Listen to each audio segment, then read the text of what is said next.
В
този момент турския гарнизон, показвайки всички международни военни правила, разстрелва почти от упор нищо не подозиращите руски. Поредно остават над 800 убити руски офицери и войници.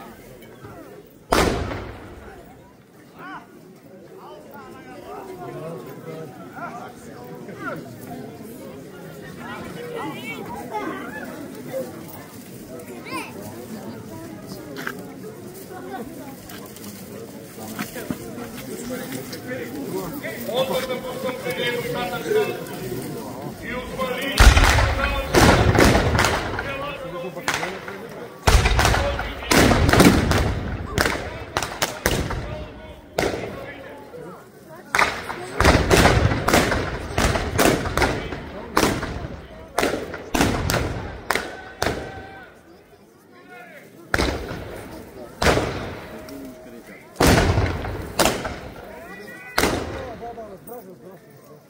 Можеш там?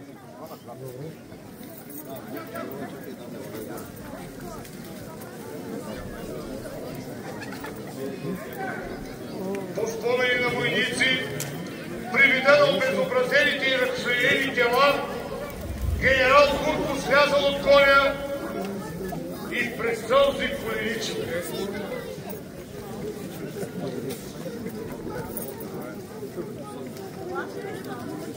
На следващия ден, 7 юли, частите на Габровския и предния отряд се съединяват на Билото. Предния отряд се изтегля на юг, а охраната на прохода е поверена на Габровския отряд.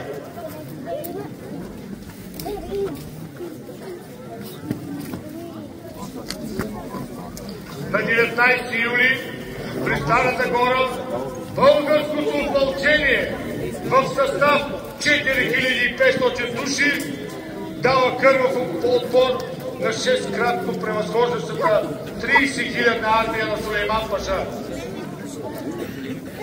Числеността й 27 000 низам и 2500 башиболов, която е превозена по море от България от английския флот. Ти го кажеш ви напред.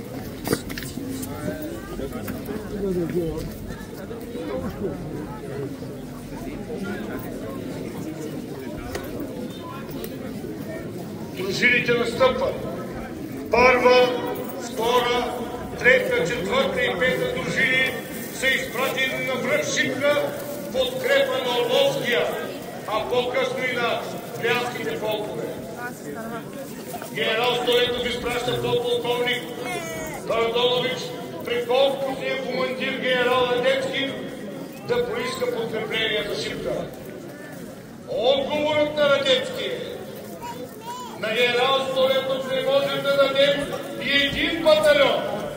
Нашите операции на Омурташкия път са по-важни.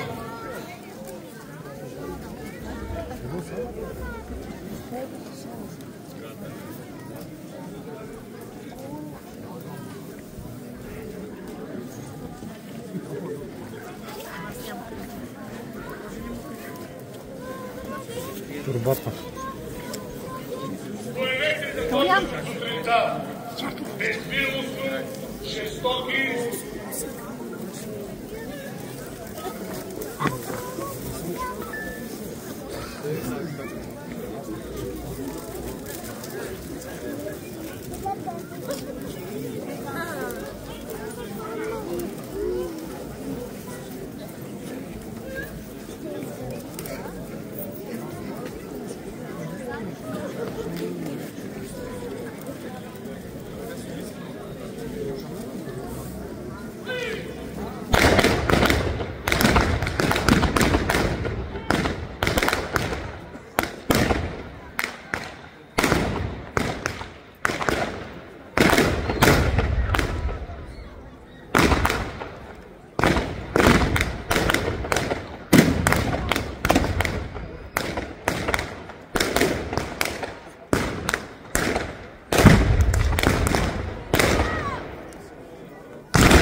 да ни обръща особено внимание на направлението Зарево, Светлен, Албаново, Попово, Омуртаг. Имайки предвид, че точно там е централният пътен възел, Централна и Северна България. От тук тръгват пътищата за Търново, Разград, Русе, Варна, Шумен и Котлинския проход.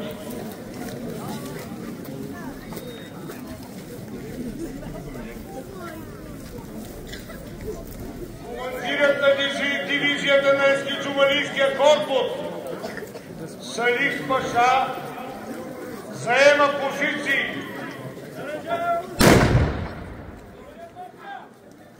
и на 21 август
ги мъжеството на русите, които вече воюват, превъзхождащи личните ни сила и артилерия против. В този район се създава критична ситуация.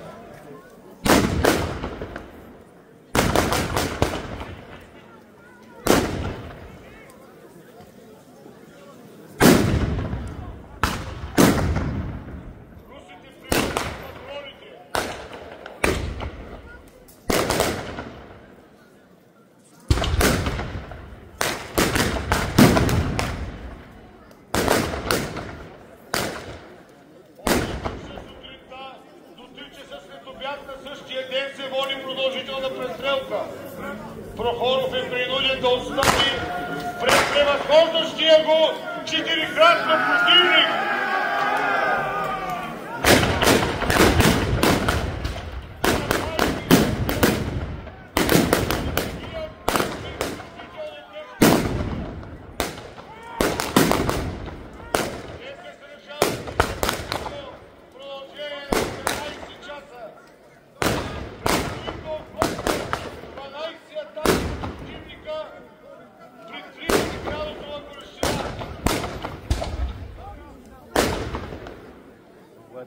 Не забравяйте.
Това би отворено видите и време. Срещу позициите бяга, където се намира щаба на русинския отряд. Командата е генерал Криза, най-после Рипака изпраща 40,000 армия с 80.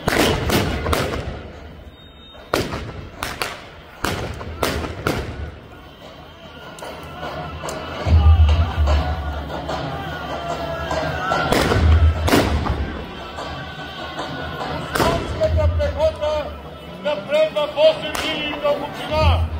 Атаката започва в 8 часа сутринта. Неприятелят превзема село Кацелово и продължава да стъпва към село Абланово.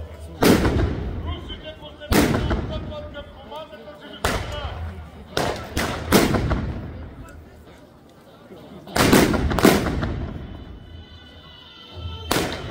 Решителният момент, когато османските войски приближават крачки от руските окопи, командирът на 33-та пехотна дивизия генерал Тимофеев с пушка в ръка повежда войниците си на бой за Щик.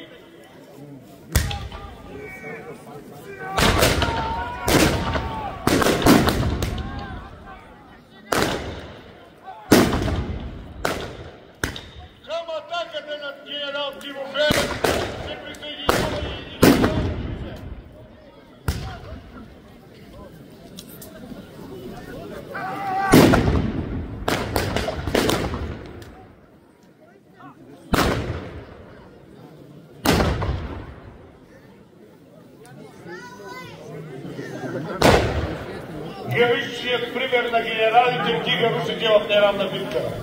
Османските вериги не удържат на решителната контратака и панически бягат от по-малобройния си противник.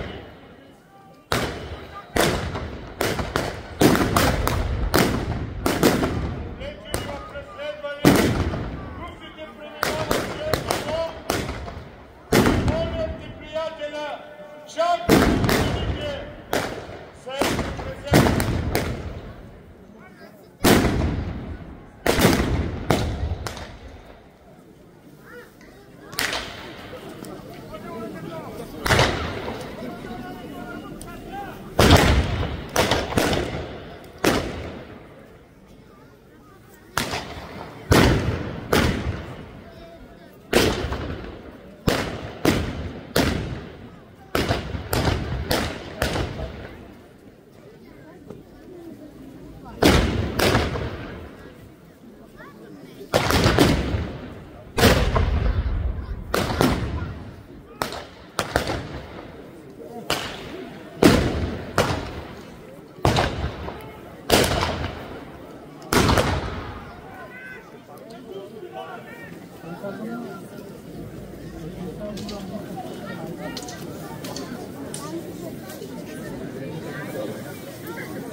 Руското командване сформира няколко отряда. Всеки отряд е поставен по няколко батальона, подкрепени с оръдие и сопни казатели. На всеки отряд е поставен отделно отряд. Очакваният резултат от действията им е да се обкръжи Шуменския гарнизон и да се отрежат пътищата му за съединяване с останалите османски армии. В една от докладите на генерал Зотов четем: вечерта получих сведения и на 16 януари Доздуков е превзел Разград без бой и вечерта ще вземе селата Градище и Прохор при северното позиция на Шуменското плато.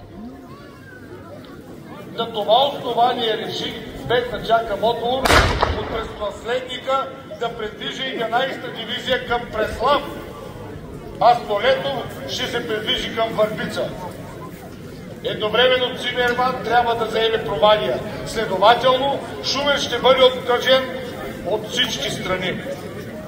След водените 6-месечни боеве и понесените загуби на противника, в крепостта в Шумен са останали само 24 табора, а линиите за укрепленията се разпростират на 30 месеци.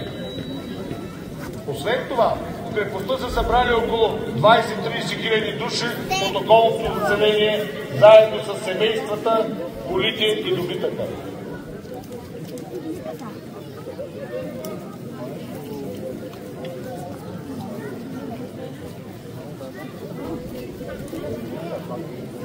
Към Преслав се насочва 11-та дивизия, водена от генерал лейтенант Ерлов, командващ 11-ти армейски корпус, който от 8 януари 1978 година преминава под командването на 4-ти армейски корпус, начело с генерал-майор Зотов.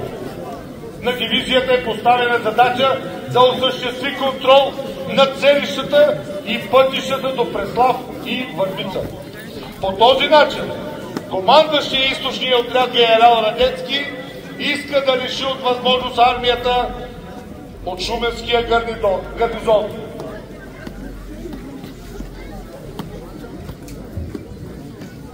На 28 януари османските войски се оттеглят към Шумен. Между двете армии е определена демаркационна линия, която е на 5 км източно от град Търговище по посока на Преслав. Временната гранична линия била разположена от двата бряга на река Калайчидире, която разделяла село Руец. От двете страни на граничната линия са поставени руски и османски патрули.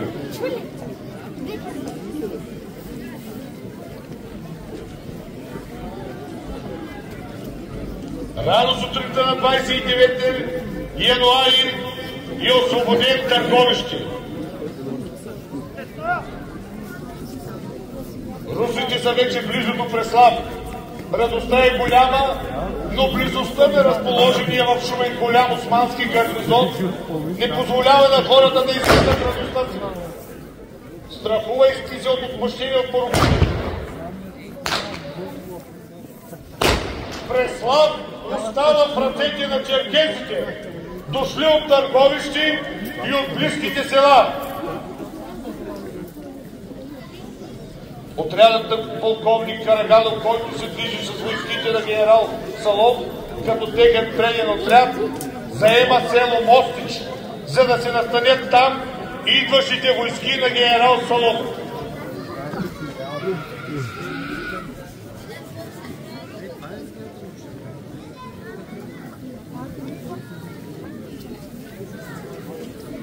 Генерал-майор Зотов командваше 11-та пехотна дивизия с писмо на 29 януари 1978 година до началник щаба на 3-ти армейски корпус полковник Караганов превзел Търговище с 3 батальона и 3 оръдия и казва: а нашите разузнавачи ще се придвижат към Преслав, където по сведение е събрана голяма маса въоръжени хора и черкези.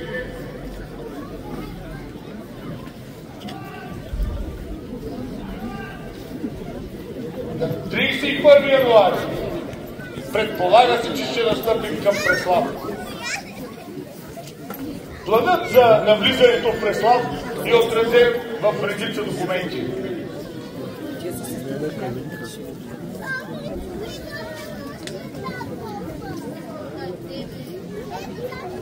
Вторият доклад на генерал Столетов осведомява по-обстойно за евентуалното придвижване, като посочва, че от Търговище ще настъпят 5 батальона, 2 сотни казаци и 6 оръдия към Преслав.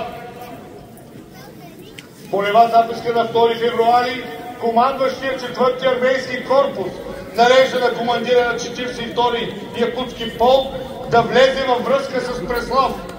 Утре, на 2 генерал Салов с Салентинския и Охотския полк ще завземат Преслав, се пише. Отрядът казаци на полковник Карганов или най-малко неговия авангард достига и освобождава Преслав.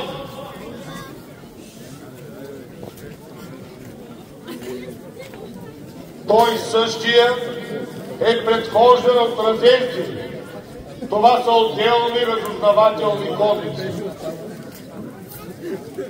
Димитър Вълчев Драгоев предава спомена на баба си, родена 1858 година, дъщеря на Вълко Карайванов.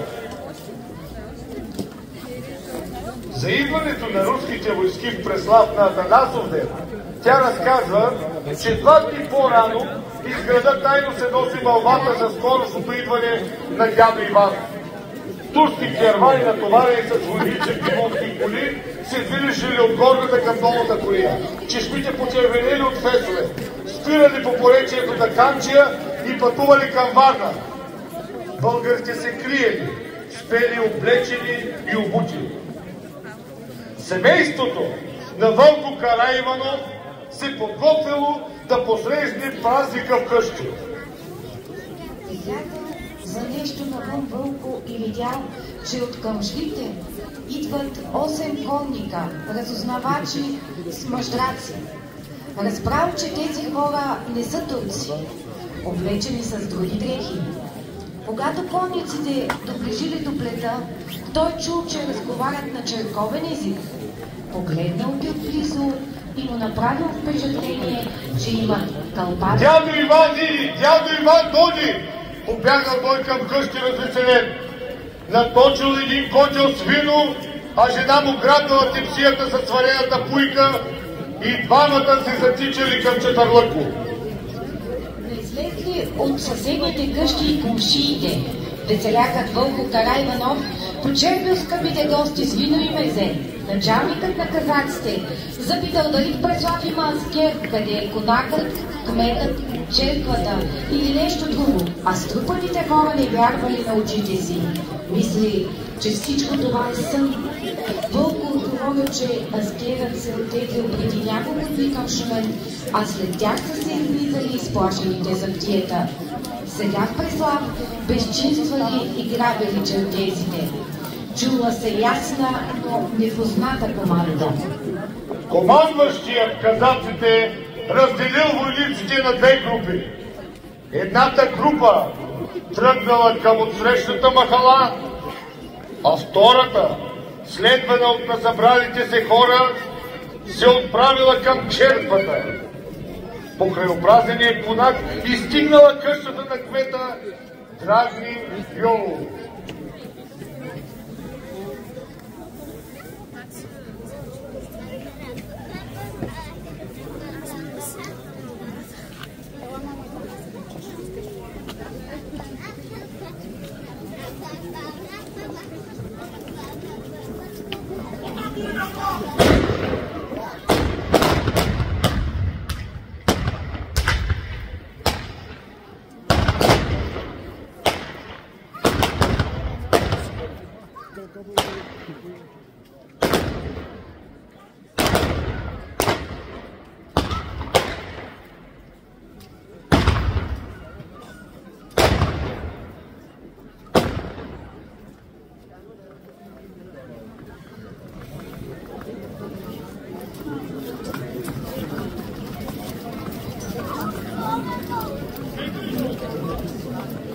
Последните скрити черкези побягват от кметската къща през лозята и се опитват да преминат през Дервиша за Герловото, но биват застигнати. Част от тях избити, а останалите са ловени.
Идват на помощ документите. Старата църква, на малката града, върху която имало дърворезба, прибрана някога от Йордан Господинов, четем интересен надпис. Така е увековечено пристигането на първия отряд от 144 руси в Преслав на 13 януари. 31 януари е поносител. Цифрата 144 навярно показва броя на руснаците. Обучението Геро Долнев разказва. Те, руснаците горките дойдоха в един студ. Да не ги е работа.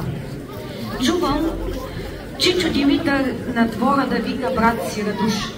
Танас гилди и аз гилди. Танасов ден дойде, пролетта дойде. Ама не пролет, а сняг и студ донесе Танас.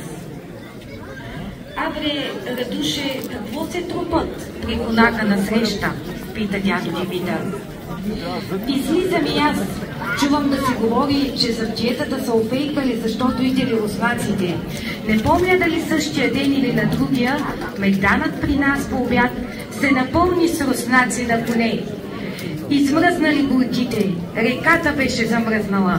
Те разчупваха леда да поят конете си, а нашите мъже изнасяха ечемик клинчета да ги нахранят.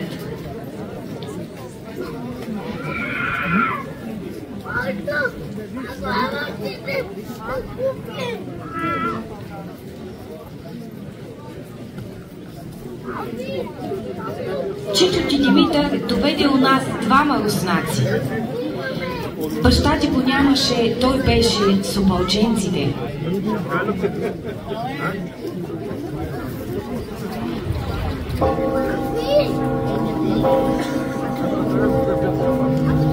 Скоро черковното пепало забило тържествено и възвестило на страдалите преславци, че е дошъл краят на робството.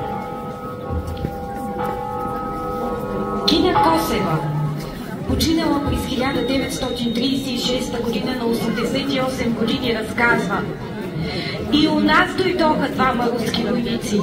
Детето ми, Жеко, беше на 1 година. Единият от тях го погали по главата и каза, че и той има в Русия такъв хлапец. Величко господинов имал къща в центъра на Преслав. От тях бил настанен руски офицер, който останал продължително време в града. Офицерът помагал при обработването на нивите и лозята.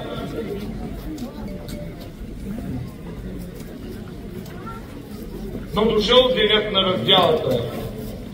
Руският офицер свалил от врата си голям кръст с веришка и го подарил на малкия Иван, заедно с една сребърна рубла. Върбица и околните села около Преслав остават още известно време под робство. На 3 март 1878 година е подписан Сан-Стефанския мирен договор. България отново... Драги зрители, заповядайте на кръстно хоро и снимки с участниците!